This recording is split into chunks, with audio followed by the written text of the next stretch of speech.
네, 지금은 그다음에 근골격계 퇴행성 질환 중에서 또 이것도 굉장히 흔한 문제죠. 퇴행성 관절 문제, 그리고 과사용, 많이 쓰는 부위에 생겨나는 여러 문제점들에 대해서 말씀드리는 시간이고요. 그래서 좀 흥미 유발하기 위해서 제가 첫 슬라이드를 좀 재밌게 한다고, 관절을 잘 활용해야 좋은 국가대표다. 왜냐하면 활동이라는 게 관절의 움직임에서 일어나기 때문에 썼습니다. 그래서 우리나라를 대표하는 분들이죠. 운동 체육 선수도 있고 세계 최초의 16자 완등을 한 엄홍길 대장. 저도 나름대로는 국계 없는 의사의 본부에서는 한국을 대표하는 활동가로 저렇게 사진을 찍은 바도 있었습니다. 네, 인간은 동물이고 그 활동은 근육의 수축으로 생겨난 힘으로 관절을 움직이는 것이다 라고 이제 말씀을 드렸었는데요. 결국은 일을 하는 가장 많이 움직이는 부분은 결국 뭐가 되겠습니까? 그러면 관절이 됩니다. 관절은 2개 이상의 뼈가 접촉하면서 평생 동안 계속 움직이지요.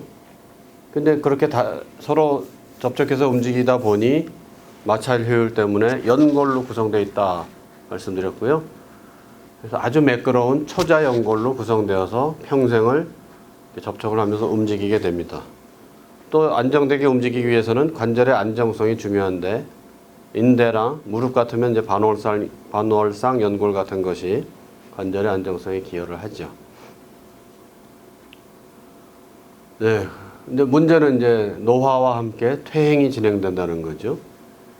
제가 슬라이드 제목을 퇴행은 시간 하중과의 함수 관계다 이런 말을 써놨는데요.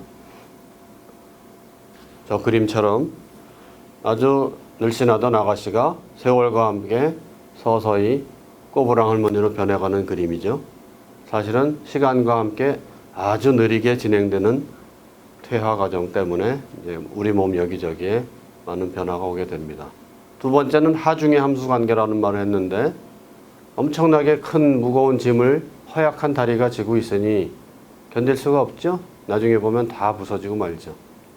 그래서 많이 쓰는 만큼 빨리 닳는다. 사실은 결론부터 말씀드리면 체중 조절에 관한 이야기입니다. 무거운 몸을 지탱하는 관절은 그만큼 빨리 닳을 수밖에 없다라는 것을 미리 말씀을 드리는 겁니다. 노화는 누구나 겪어야 되지요. 특정 부위에만 일어나는 것도 아니고 우리 몸의 모든 조직과 기관에서 노화가 진행이 되죠. 심혈관부터 시작해서 한 40 넘어가면 노안 오고 귀도 잘 안 들리기 시작하고, 그 외에 연골이나 뼈, 근육도 전부 노화가 오게 되죠. 먼저 제일 중요한 뼈를 살펴보면, 뼈는 고도의 고성능을 지닌 분화 조직이라고 그랬어요. 그래서 피가 계속 공급이 되고, 그런 고성능 조직이다 보니 태어날 때 갖고 태어난 세포를 평생 쓸 수가 없습니다. 평균 18개월 간격으로 이전에 쓰던 세포는 녹이고 새로운 세포로 계속 갈아 껴줘야 돼요. 뼈는. 그런 흡수 재생의 평형이 깨지면 결국은 뼈가 약해져서 망가지게 되는 거죠. 또 근육도 불용성 위축이라고 그래요. 활동량이 줄어들면 이제 점점 근육이 위축이 되면서 근력도 감소가 되는데, 문제는 근육이 위축되게 되면 관절 운동이 일정하지 않고 불안정해지면서 관절이 빨리 망가지게 됩니다.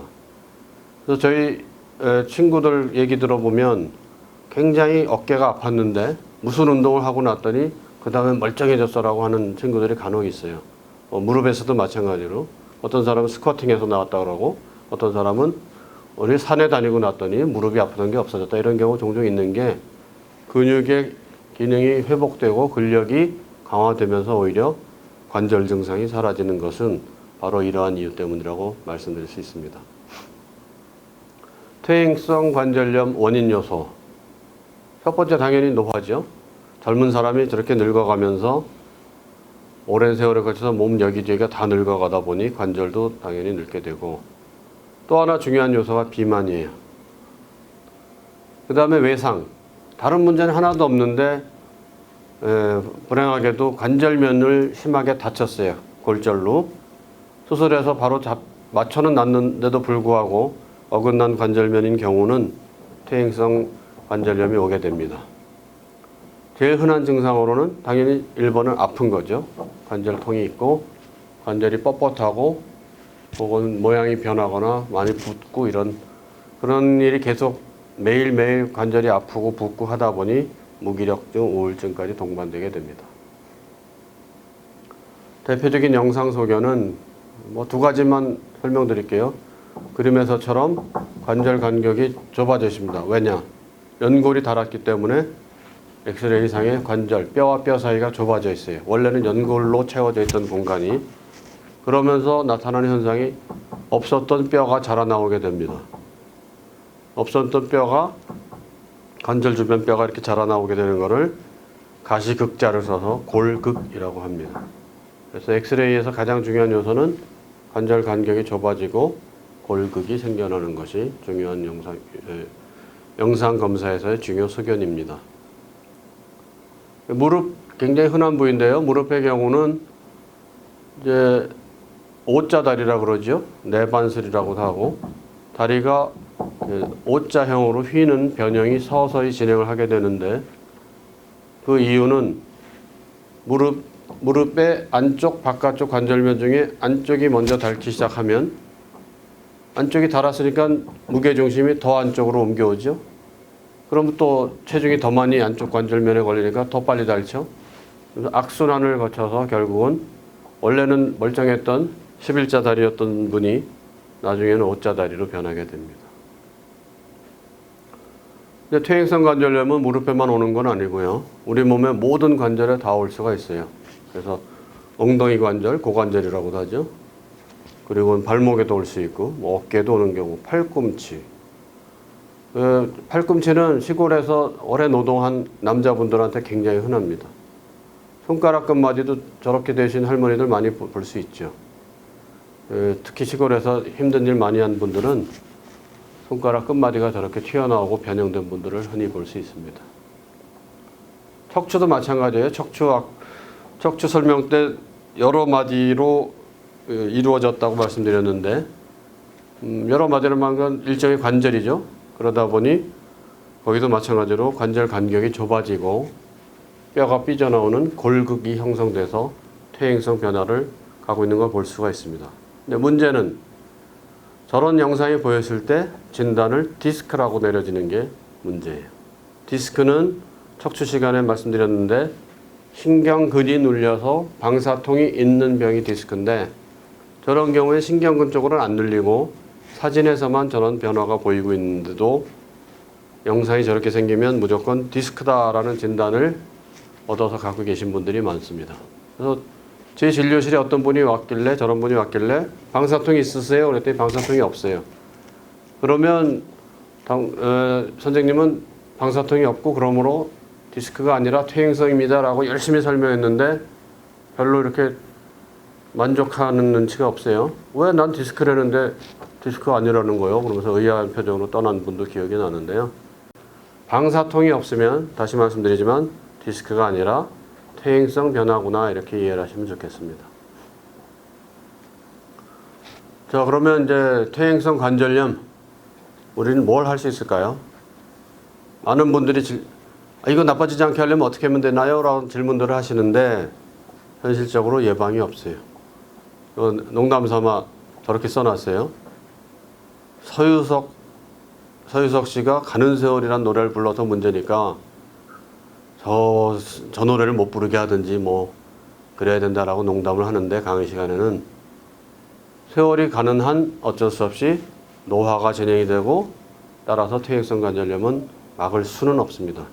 그럼 우리가 할 수 있는 건 뭐냐? 그래도 그 중에서 원인이 되는 동작이랑 나쁜 자세, 습관, 직업운동, 특히 우리가 할 수 있는 제일 중요한 것, 비만, 과부하를 피하도록 하는 노력은 유효합니다. 그런데 또 하나의 심각한 문제는 퇴행성 관절 질환에 있어서의 문제는 생계랑 연관이 되어 있다는 거예요. 집에 가면 부양해야 될 가족들이 있단 말이에요. 병든 마누라, 학교 다니는 애들, 놀러 다니는 애들 등등. 쉬고 싶어도 쉴 수가 없는 현실인 것이 퇴행성 관절염의 문제고, 그래서 여러분들이 진료를 가시면 일하지 마세요 라는 처방을 많이들 들으실 텐데 현실적이지 않죠. 누구는 쉬고 싶지 않은가요? 그렇지만 어떻게 일을 하지 않을 수가 있어요. 그러니까 일하지 마세요 이런 처방은 사실은 현실성이 별로 없습니다. 네, 저건 이제 제가 어느 재래시장을 가서 찍은 사진인데요. 저 할머니의 저 자세, 스쿼팅이라고 그러죠, 영어로는. 정형외과적으로는 최악의 자세입니다. 무릎 관절, 허리 전부 다 아주 나쁜 자세예요. 그러면 제가 저거 할머니께 할머니 제가 정형외과 의사인데요. 이거 제일 나쁘니까 하지 마세요. 그러면 할머니가 아이고 몰랐는데 알려줘서 고마워요. 이제 안 할게요. 라고 답을 할까요? 충청도였습니다. 충청남도. 저런 답을 하죠. 그래서 퇴행성 관절염은 생계와 연관이 있기 때문에 예방과 치료 면에서 어려움이 있다는 뜻에서 말씀드린 거고요. 그럼 그렇다고 뭐 아무것도 하지 말 거냐? 많은 치료법들이 있죠. 사실은 병원을 찾는 많은 분들이 사실은 퇴행성 관절염을 찾거든요. 또 병원에서는 또 거기에 많은 치료를 행하고 있고 그런 치료의 목적은 보존적 치료, 즉 증상을 완화시키는 치료입니다. 퇴행성 변화 자체는 노화와 함께 계속 진행하기 때문에 예방할 수는 없죠. 그러나 증상은 여러 가지를 이용해서 완화시키는 게 우리가 말하는 치료라는 개념이 예방하고 되돌아가고 이게 아니라 증상을 완화시키는 여러 가지 방법들이 있습니다. 제가 강의 때는 진료 상담을 많이 하는데요. 상담 내용 중에 상당 부분이 일시적으로 어떤 때는 아주 심한 증상이 있는데 그 다음엔 또 없어진다 라는 그런 증상으로 상담한 분들이 많은데요. 미리 말씀드리는데 여러 선생님들이 갖고 계신 증상 중에서 어떤 때는 심하고 어떤 때는 아주 괴로운데 그 다음 순간에는 모르겠다 사라진다 하는 증상인 경우는 대부분 기능적 증상이기 때문에 병원 가서 원인 찾으려고 하거나 없애려고 노력하실 필요가 없습니다. 경과만 잘 관찰하시면 됩니다. 그 예로 옆에 그림이 1년에 한두 번만 열리는 일시적으로 왔다가 일시적으로만 생겨나는 현상의 하나의 예를 들어 드린 겁니다. 영양관리 굉장히 중요하다고 이제 책에 보면 뭐 이런 건 먹지 말아라 이런 걸 먹어라라고 계속 나오는데요. 색깔 표시하는 것만 보여드리면 아주 맛있는 햄 소세지, 치즈, 통조림 먹지 말래요. 대신 무말랭이 먹으라고 되어 있습니다. 이게 뭘까요? 저런 음식 자체가 관절에 좋은 영향이나 나쁜 영향이 있을까요? 그게 아니고 결국 제일 중요한 요소는 결국 비만으로 갈 수 있는 음식은 피하라. 체중 관리에 해당되는 좋은 음식들만 먹어라 이런 뜻이라고 이해하시면 됩니다. 운동도 마찬가지죠. 결국은 물론 이제 운동은 관절 기능의 유지와 회복에 기여를 하지만 역시 비만과 또다시 연관이 됩니다. 퇴행성 관절염 연관돼서 권하는 운동은 수영, 걷기, 등산, 자전거예요. 다 관절을 계속 온몸의 관절을 끊임없이 쓰는 운동들이죠. 한 자세로 있지 않고 그런 운동들을 꾸준히 하시면 도움이 됩니다. 그런데 운동 시간에 대한 질문을 종종 받는데요. 어떤 책에는 60분 이상 혹은 90분 이상 운동을 해야 효과를 본다는 책들이 있는데 그러면 난 60분 못하니까 아예 포기하느냐? 아예 포기보다는 적어도 30분이라도 꾸준히 하시는 게 훨씬 좋습니다. 안 하는 것보다는 30분, 40분만 하더라도 운동의 효과를 충분히 보실 수 있습니다. 그 다음에 이제 우리가 할 수 있는 거는 찜질. 그 중에서 찬 찜질은 주로 아프고 부었을 때, 더운 찜질은 관절 운동을 향상시킬 때 하는 찜질이고요. 생활 수칙이라고 해서 결국 1번으로 뭐가 나와요? 체중 조절이 나옵니다. 결국은 관절에 가는 부하를 줄여주라 그런 얘기죠. 나머지 얘기들은 그 체중 조절을 설명하는 거예요. 뭐 싱겁게 먹기, 과일 채소 먹기 이런 건 다 체중 과다로 가지 말아라 이런 뜻입니다. 근데 밑에 가면 긍정적인 사고라는 게 왜 있을까요? 스트레스 해소. 제가 이 강의에서 이 말씀드리면 많은 분들이 그럼 이제부터 체중 조절하고 운동해야지 라고 다짐을 하시지만 생활 스트레스가 쌓이고 직장에서 힘든 일, 가정에서 힘든 일 생기면 운동은 무슨 운동이냐, 술이나 먹자 이렇게 되는 분들이 많기 때문에 저렇게 긍정적인 사고를 바탕으로 두지 않으면 시작조차 못하게 된다 그런 뜻입니다. 그리고 또 하나는 제가 퇴행성 질환을 막는 세 가지 미리 말씀드렸었죠. 운동, 영양, 금연인데 세 가지가 다 돈 1원도 안 듭니다. 금연은 심지어 돈을 벌어주죠. 근데 이 퇴행성 질환을 맞이하게 되는 많은 분들이 이제 좀 연세도 그렇고 웬만큼 경제 능력이 있는 분들이 많다 보니까 어떤 심리가 있냐면 돈은 필요하다면 얼마든지 쓸 테니 누군가가 내 문제를 좀 대신 해결해 줬으면, 아쉽게도 우리 몸의 근골격계의 퇴행성 질환에 관한 한 돈 낸다고 남이 해줄 수 있는 게 없어요. 스스로 해야 됩니다. 돈은 필요 없고 오히려 스스로의 노력이 필요합니다. 그래서 긍정적인 사고라는 말을 밑에 써놨어요.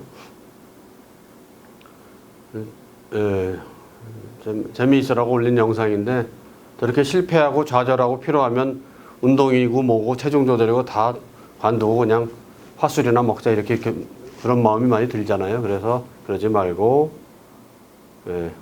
좌절하지 말고 계속 긍정적으로 노력하자는 뜻이고, 이렇게 사람이고 짐승이고 늘 웃고 사회생활 같이 하는 것이 굉장히 이런 근골격계 퇴행 질환의 예방에 도움이 된다라는 면에서 보여드렸습니다.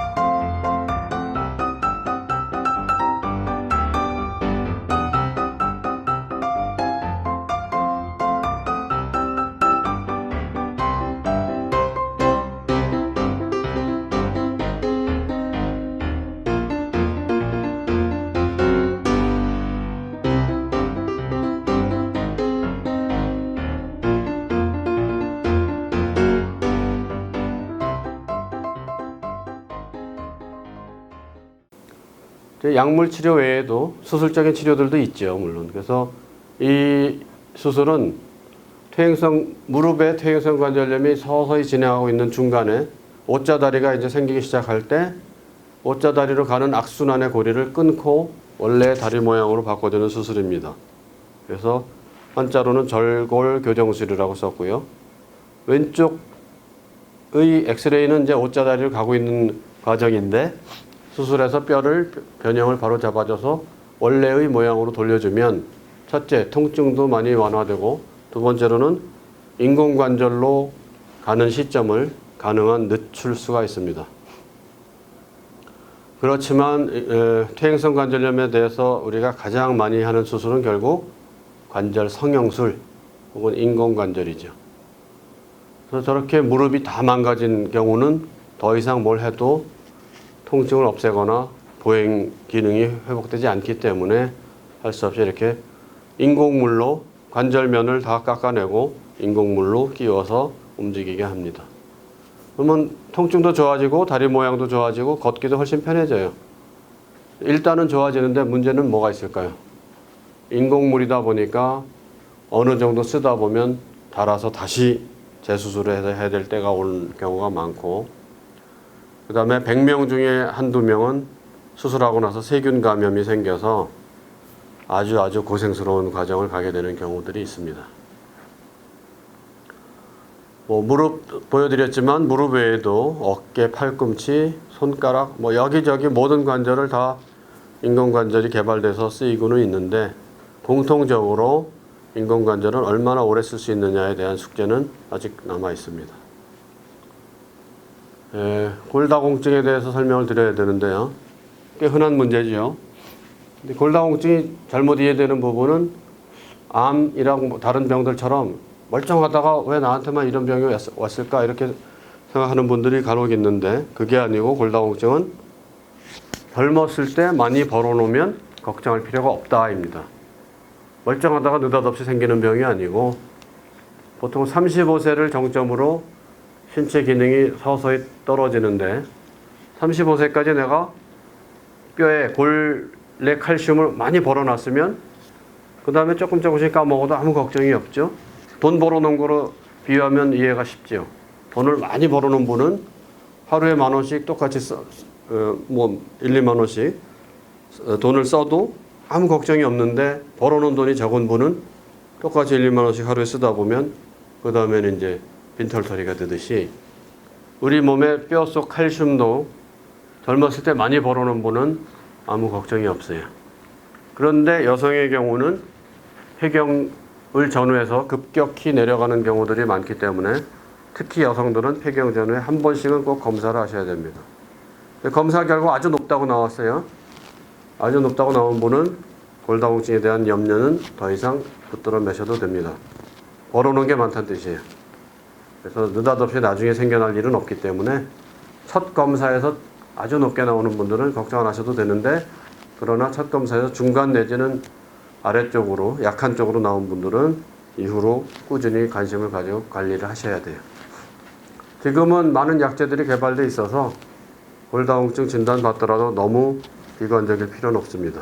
예전에는 약이 없었거든요. 골다공증이 병만 있고 약은 없었던 시절이었는데 약도 있습니다. 피해야 할 운동이라고 써놓은 그림인데 왜 그럴까요? 저런 운동하면 골다공증이 악화될까요? 그게 아니라 골다공증의 가장 큰 문제점은 골절입니다. 골절. 조금 충격받았는데 뼈가 부러져요. 골절이 와요. 그래서 저기 써있는 피해야 하는 운동은 골다공증 자체에 영향을 미치는 운동이 아니라 골절이 유발될 수 있는 운동들이기 때문에 하지 말라, 이런 뜻입니다. 골절 호발 부위, 골다공증이 심해지면 골절이 잘 생기는 부위, 척추, 대퇴부, 어깨, 손목, 갈비, 이런 부분 뼈들은 골다공증 때문에 약한 힘으로도 쉽게 골절이 잘 옵니다. 또 골절이 왔을 때 수술로 고정을 해도 고정력이 약하기 때문에 튼튼하게 고정하기가 참 어렵겠죠.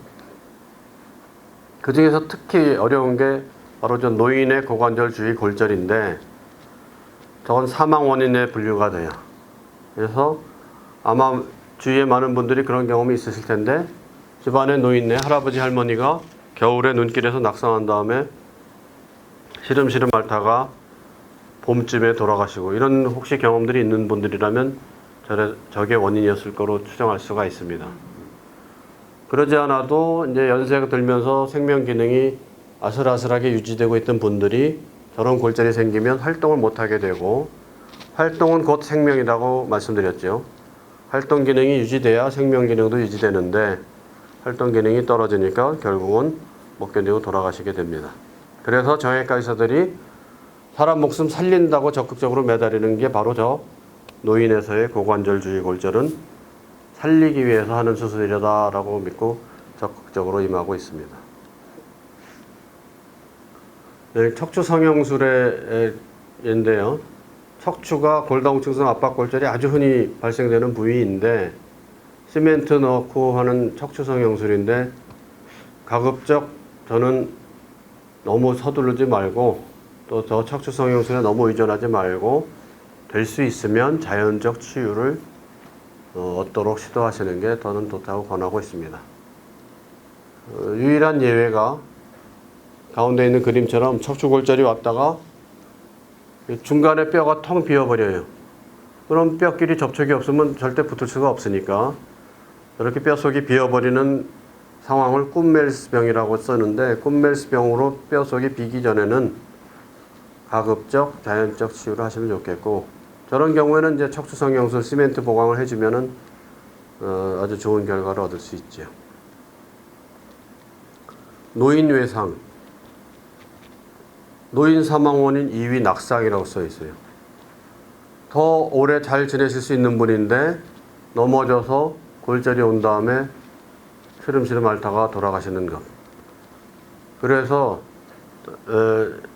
집안에 노인 모시고 계신 집안들은 이런 외상, 낙상 생기지 않도록 좀 관리를 잘 하실 필요가 있어요. 왜냐하면 이제 노인들은 눈, 귀, 평형 감각, 근력 저하 때문에 젊은 사람들은 뭐 별일 없을 것 같은데도 넘어지시는 경우들이 종종 있고, 골다공증으로 또 쉽게 골절이 오죠. 제가 기억하는 환자분들 중에서는 특히 욕실에서 슬리퍼가 갑자기 찍 미끄러져서 슬리퍼 미끄러졌는데 봤더니 대퇴골 골절이 돼서 수술해야 되고, 아니면 비누 밟아서 미끄러져서 골절된 분들도 있고요. 그래서 노인이 계신 집에서는 조금 젊은 사람 입장에서 너무 밝을 정도로 좀 조명도 높이고, 좀 전에 말씀드린 미끄럼으로 다치는 일 없도록 항상 바닥 잘 확인하시고, 상황이 생겼을 때 바로바로 연락이 될 수 있게끔 조치를 하시는 게 좋겠습니다. 노인 사망 원인 2위입니다. 낙상에 의한 골절이죠, 사실은. 그 때문에 불행히 저런 일이 생기면은 더 오래 사실 수 있는 분들이 그러지 못한 경우들이 있습니다. 이제부터는 뭐 퇴행성 질환들은 아니고 그냥 간단하게 질환들을 소개를 해드리고 지나가겠습니다. 류마티스 관절염, 똑같은 관절염이라서 퇴행성 관절염하고 혼동되는데, 저 경우는 일부 특정인들에게만 오는 문제입니다. 그래서 자가 면역 질환이라고 써 있는데, 자기 몸의 정상 관절막을 적군으로 오인을 해갖고는 계속 염증이 생겨나는 경우예요. 누구나 겪는 문제는 아니고 일부 어떤 분들을 위해서만 오는 병입니다. 굉장히 고생스러운 문제점이죠, 저렇게 되면. 강직성 척추염은 척추의 류마티스 관절염이다라는 말도 하는데요. 척추뼈가 저렇게 하나의 뼈로 굳어가는 현상이고, 영어로는 저렇게 대나무처럼 변한다 그래서 뱀부 스파인이라고 그래요. 그래서 마디마다 움직여야 되는 척추가 하나의 대나무처럼 하나의 통뼈로 변해가는 현상이라서 위험성이 좀 있죠. 만약 다치게 되면은 뼈가 완전히 뚝 꺾어져서 마비의 위험성이 좀 있고, 중간 과정에서는 통증도 꽤 있습니다. 통풍성 관절염은 40대 남자들, 특히 술 좋아하시는 분들한테 아주 불행한 일이 되는데요. 술과 관련된 우리 음식에서의 대사산물인 요산이 관절에 침착하면서 오는 관절염이다 보니까, 통풍이 오고 나면 음식 섭취가 굉장히 중요해지거든요. 특히 술, 동물성 단백질, 맛있는 안주는 다 해당된다고 봐야죠. 술 좋아하는 분들은 통풍 진단을 받고 나면 굉장히 삶의 낙이 많이 없어진다고 볼 수가 있어요. 그러나 다행히 조절이 잘 되는 약물들이 있기 때문에 그래도 다른 관절염에 비해서는 그래도 비교적 덜 걱정스러운 병이라고도 말씀드릴 수 있습니다. 반복 작업과 관련된 질환들인데요. 특정 부위를 계속 쓰다 보면 그곳에 살이 날 수밖에 없죠. 손을 많이 쓰면 손에, 허리, 어떤 분들은 허리에 올 수도 있고, 뭐 대표적인 병 몇 가지만 말씀드리면, 테니스 엘보, 테니스 선수한테만 오는 게 아니라 사실은 주먹 쥐고 일하는 분들한테 옵니다. 여기 써놓은 직업으로는 음식점, 주방, 목수, 주먹 쥐고 뭔가 연장을 쥐고 일을 해야 되죠. 주부들도 해당이 돼요. 뭐 걸레 짜야지, 아니면 뭐 칼질 해야지, 설거지 해야지, 모든 게 다 손을 이렇게 주먹을 쥐고 일하는 동작들이라 테니스 엘보가 종종 옵니다. 그래서 팔꿈치의 바깥쪽에 염증이 와서 굉장히 만성 통증이 잘 오고, 이건 이제 제가 10여 년 전에 개발한, 그 중에선 아주 만성화된 고질적 테니스 엘보에서는 저런 수술을 했더니 아주 결과가 좋고 완치가 되더라라는 논문을 발표한 적이 있어서 소개했던 거고요. 입원하지 않고 저렇게 국소마취로 간단한 수술로도 만성적인 경우에만 합니다. 초기에는 안 하고, 진짜 고질적으로 안 낫는 분들의 경우는 마지막 방법으로 수술이라는 방법도 있다는 걸 말씀드립니다.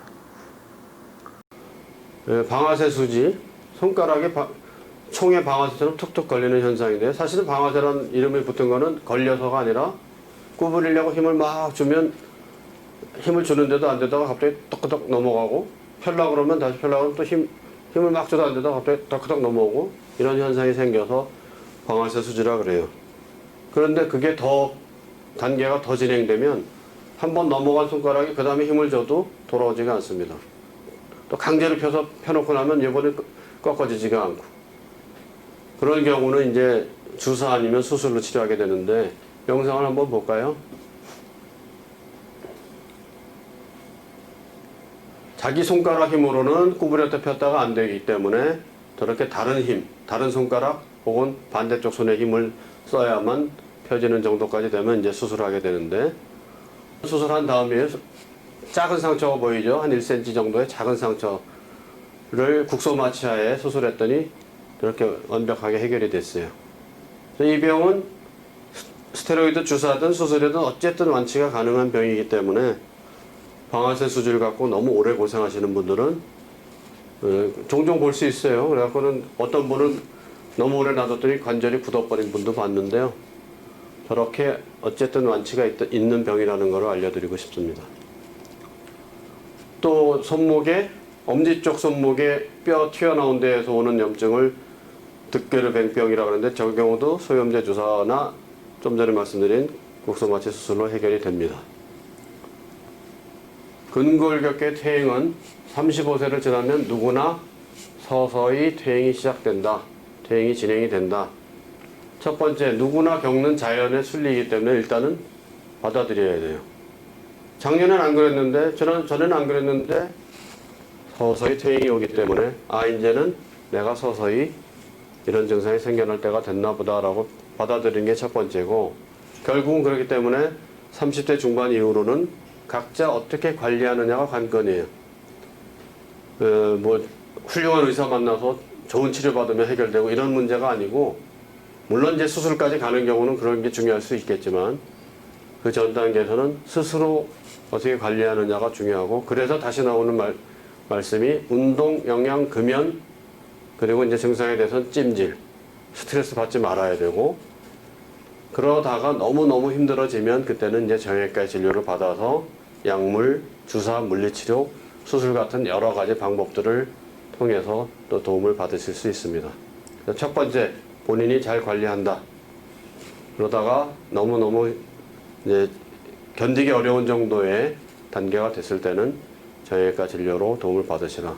근데 많은 분들이 그래요. 미리 막았을 걸 그때 뭘 안 해서 이렇게 됐다. 그러나 퇴행성의 경우는 그렇지 않습니다. 어차피 예방이라는 게 없기 때문에 일단은 잘 관리하면서 잘 아껴 쓰는 거고, 이제 어느 단계가 지나면 그때 이제 의료의 도움을 받으시면 되겠습니다. 네, 그래서 근골격계 퇴행성 질환, 퇴행성 관절염, 여러 관절염에 대해서 말씀드렸습니다. 마치겠습니다.